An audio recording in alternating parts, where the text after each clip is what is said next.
Assalamu alaikum and welcome back to the BeQuran Podcast. I'm your host, Ali, and in today's episode, we're diving deep into one of the most debated and defining questions in Islamic history. And I'm Fatima. We're exploring the issue of succession after the Prophet Muhammad, a question that continues to shape beliefs, communities, and identity to this day.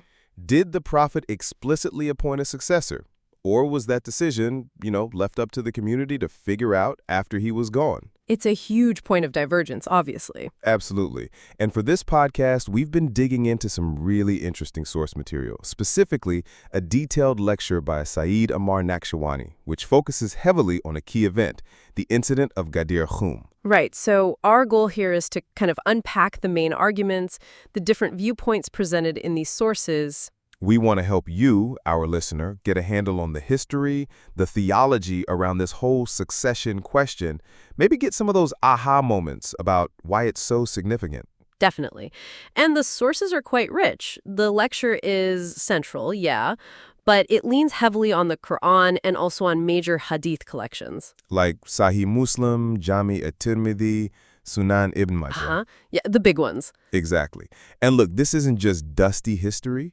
Understanding these foundational debates gives you real insight into a major global community. It helps make sense of how different belief systems formed and why certain interpretations are held so strongly today. Definitely.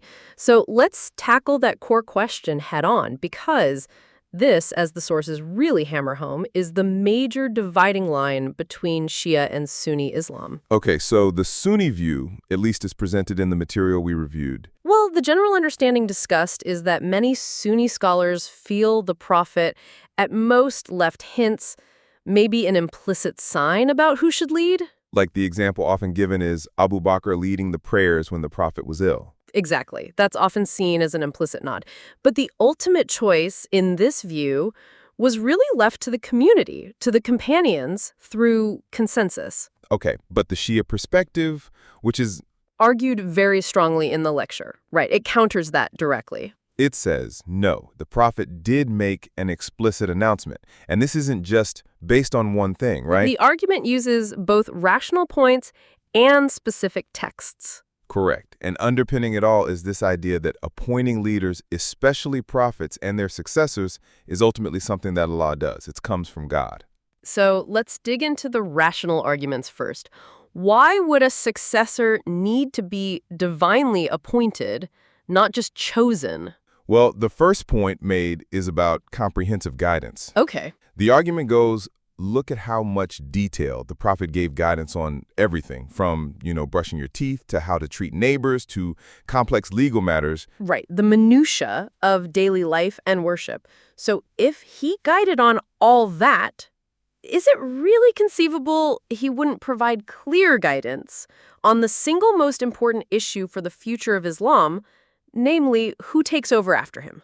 That's a powerful point. It seems inconsistent otherwise. And tied to that is the youth of Islam at the time. The lecture describes it as being just 23 years of age when the Prophet passed. Still very new, relatively speaking. Exactly. And because it was new, it needed someone deeply knowledgeable to guide people through the Quran's complexities. Like things like knowing which verses might abrogate or replace earlier ones. Right, or understanding the layers of meaning, the apparent versus the hidden, the reasons why certain verses were revealed. Because not everyone, not even all the companions, would have had the same depth of understanding. Precisely. So a designated authoritative guide was seen as essential. Okay, that makes sense. What else on the rational side? There's a consistency argument.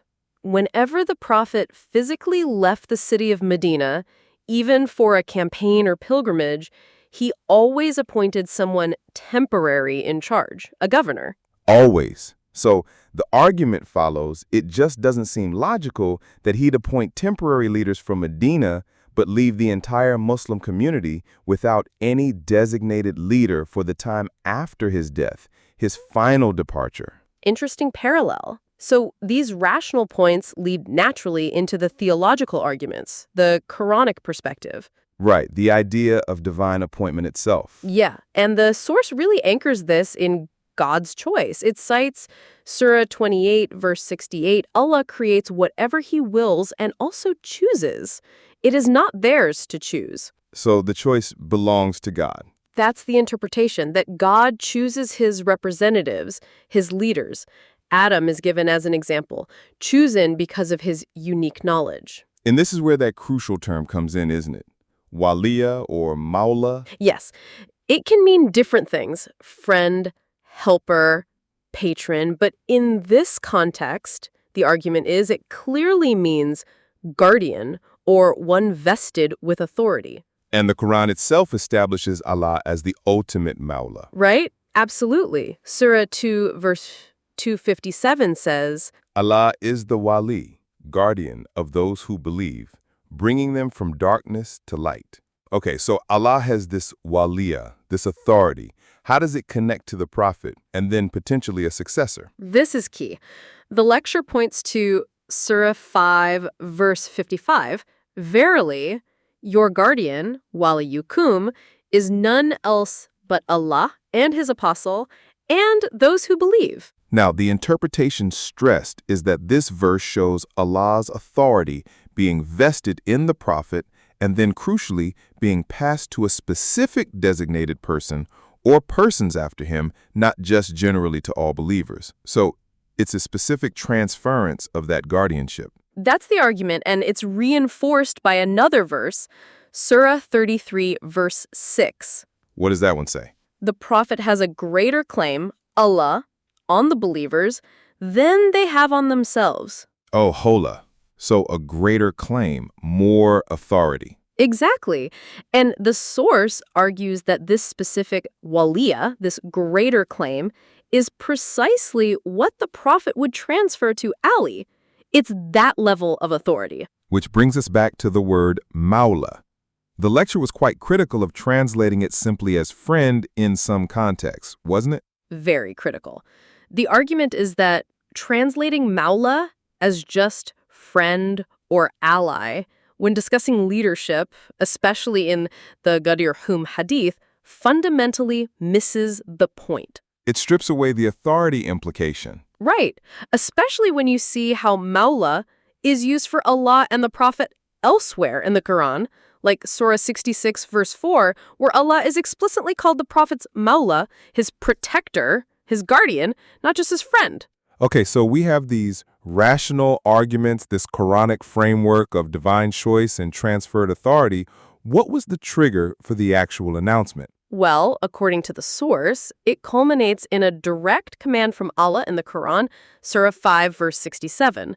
This is the one that says, "O Prophet of God, deliver what has been sent down onto you from your Lord." Okay, and if you do not, then it will be as if you have not delivered his message at all. Wow, that's incredibly strong wording, as if you haven't delivered the message at all. It really is, and the timing is emphasized too. This verse is presented as one of the very last major commands revealed. Meaning the whole mission, the entire message of Islam hinges on fulfilling this one command. That's the interpretation, yes, and the lecture is explicit. This verse was revealed specifically for the Prophet to announce Ali as his successor. And didn't the verse also offer some reassurance? It did. It ends with, "And surely Allah will protect you from the mischief of men." Which suggests maybe this announcement wasn't going to be universally popular, that there might be opposition. That's certainly how it's interpreted. It hints at the weight and potential controversy of the message he had to deliver. So this leads us directly to the event itself, Ghadir Khumm. Exactly. Now, first, a clarification the source makes. Ghadir Khumm happened after the final pilgrimage rituals were completed at Mina. Right, it corrects what it calls the myth that the final sermon was at Mina. Ghadir Khumm was later. At a specific location? Yes, a watering hole or pond between Mecca and Medina, where the pilgrims traveling towards Medina gathered before dispersing. This location itself is significant. Okay, so what actually happened there? What did the Prophet say and do? Well, the accounts found in collections like Tirmidhi and Ibn Majah describe him gathering the people, possibly around noon in the heat. He had a platform made. He first asked them a question, referencing that Quranic verse we mentioned earlier, "Am I not أَوْلَى بِالْمُؤْمِنِينَ مِنْ أَنفُسِهِمْ. Am I not closer to the faithful believers, have a greater claim on them than they have on themselves? Echoing Surah 33, verse 6. Precisely. And the crowd? Affirmed, yes, O Messenger of Allah. And then came the key statement. Then he took Ali's hand, raised it high so everyone could see, and declared, Man kuntum Allahu, fahada Aliyun Mawla. For whomever I am his Mawla, then this Ali is his Mawla. Yes, that's the core declaration. And he followed it with a prayer, didn't he? He did. He prayed, Allahumma wali man walahu wa adi man adahu. O Allah, befriend whoever befriends him, Ali, and be an enemy to whoever shows enmity to him. Variations exist, like hating those who hate him, supporting those who support him. That prayer adds another layer of significance, doesn't it? Asking God to befriend Ali's friends and oppose his enemies. It certainly does. And again, the source stresses interpreting Mawla here as merely friend just doesn't seem to capture the weight of the occasion. The preceding question about authority, Allah, or the prayer that followed. The argument is it has to mean leader, master, guardian in this context. Now, to be fair, as you mentioned, Earlier, the Sunni interpretation often differs here? yes, it's important to acknowledge that many Sunni scholars see Ghadir Khumm primarily as an affirmation of Ali's high status, his closeness to the Prophet, his spiritual virtues, and perhaps clearing up some recent disagreements some companions had with Ali after an explanation. So more about demonstrating affection and respect, maybe clarifying Ali's position, but not necessarily A direct political appointment. That's often the understanding, yes. They would argue that if it was such a clear appointment, the subsequent events, like the selection of Abu Bakr at the Saqifa meeting, become harder to explain without assuming widespread misunderstanding or disobedience, which they find unlikely. It highlights how the same ayah, the same words, can be understood very differently. depending on the interpretive framework. Absolutely, it really shows the complexity. The lecture also touched on incidents that might suggest not everyone was, let's say, Fully supportive of Ali. Even during the Prophet's life, it did. It brings up a narration from Jami' at-Tirmidhi involving an expedition led by Ali to Yemen. what happened there? Apparently some companions who were with Ali on that trip felt he acted unfairly or harshly in distributing spoils or in some decisions. 4 of them basically agreed they would complain to the Prophet when they got back. They essentially scolded Ali, as the narration puts it. Okay, so they complained to the Prophet. They did, but the Prophet's reaction, according to the Hadith, was striking. He became visibly angry. His face changed color. Really? What did he say? He defended Ali strongly, saying something like, "What do you want from Ali? What do you want from Ali? Indeed, Ali is from me and I am from him, and he is the Wali, guardian of the authority of every believer after me." He used that word Wali again, even in that context. Yes, and the lecture interprets this incident and the Prophet's strong defense, using the term Wali as further evidence of Ali's designated position, and also perhaps indicating that, well, not all companions were necessarily Ali's best mates. As the lecturer put it, there were tensions. And this ties into the later conflicts. The lecture draws a direct line. It argues that those who later opposed Ali, who fought against him in battles, Like Jamal or Siffin, major internal conflicts in early Islam? right, that they were essentially acting against the Prophet's clear statement and his prayer at Ghadir Khumm, "O Allah, be an enemy to whoever is Ali's enemy." From this perspective, opposing Ali meant placing oneself in opposition to the Prophet's will and prayer, the lecture suggests. Ali's path was presented as the required path. It's presented as a very clear demarcation. Very clear from that viewpoint. And it also highlights Ali's own actions later in life. How so? The source mentions instances years after the Prophet's death, during Ali's own caliphate, where he directly challenged people to remember Ghadir Khumm. He asked them to testify. Yes. For example, at a place called Rahba near Kufa, or in the main mosque of Kufa itself, he reportedly asked anyone who had been present at Ghadir Khumm and heard the Prophet's declaration to stand up and bear witness under oath. And did people stand up? According to various hadith in Musnad Ahmad, yes. The numbers vary slightly in different narrations, but reports mention 12 or maybe 13 companions, some specifically noted as veterans of the Battle of Badr, which gives their testimony extra weight, stood up and affirmed what they heard the Prophet say. So Ali himself felt the need to remind people of that event. It suggests he saw it as foundational to his legitimacy, something that perhaps needed reaffirming. Beyond Ghadir Khumm, the lecture also emphasized Ali's unique merits, didn't it? Absolutely. It cited often Ibn Hanbal, a hugely respected Sunni scholar and founder of one of the main schools of jurisprudence. What did he say about Ali? He's quoted, via historical sources like the history of the caliphs, as saying something quite remarkable. Those merits which have been related about Ali have not been related about the other companions of the Messenger of Allah. So Ali's virtues were unparalleled even among the companions. That was Ahmed ibn Hanbal's view, as reported. The lecture also highlighted specific areas, like knowledge and judgment. Citing things like, Ali is the best of us in judicial decision. Yes. And most knowledgeable of those who remain in the Sunnah, meaning the Prophet's practices and teachings. And of course, that very famous Hadith. I am the Medina, the city of knowledge, and Ali is its bab, its gate. Which is interpreted to mean that the Prophet is the ultimate source of wisdom, but Ali is the necessary means, the entryway to accessing and truly understanding that wisdom. So, pulling it all together, the lecture's argument is that the successor couldn't just be anyone. Exactly. The successor had to be the most knowledgeable, the most meritorious, the one best equipped to guide the community and interpret the religion. And Ali fulfilled those criteria uniquely. That's the core assertion. And importantly, the lecture stresses this was decided and announced by the Prophet during his lifetime.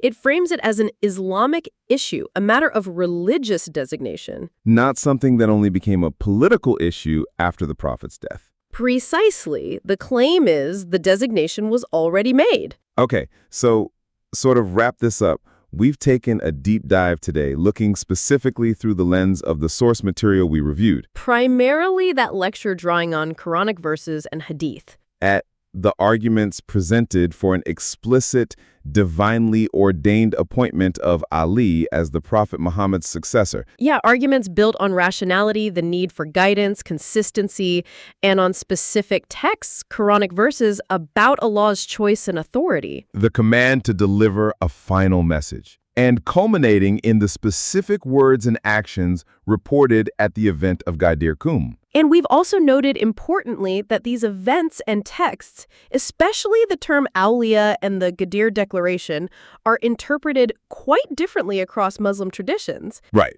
Those differing interpretations really form the basis for distinct theological frameworks and community identities that persist today. It just shows you the incredible depth and, frankly, the complexity involved when you start digging into these foundational moments and debates within major religious traditions. It really does. How interpretations of events from 14 centuries ago continue to resonate so powerfully. Which leads us to a final thought for you, our listener, to maybe chew on. How do these foundational moments like Ghadir Khumm and the different ways they've been understood and interpreted over time, how do they continue to shape identity, belief, community dynamics, even sometimes conflict, across all these centuries?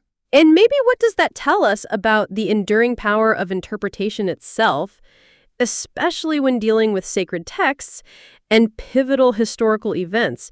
It's really something, isn't it? How understanding one event or even one single word can branch into so different paths.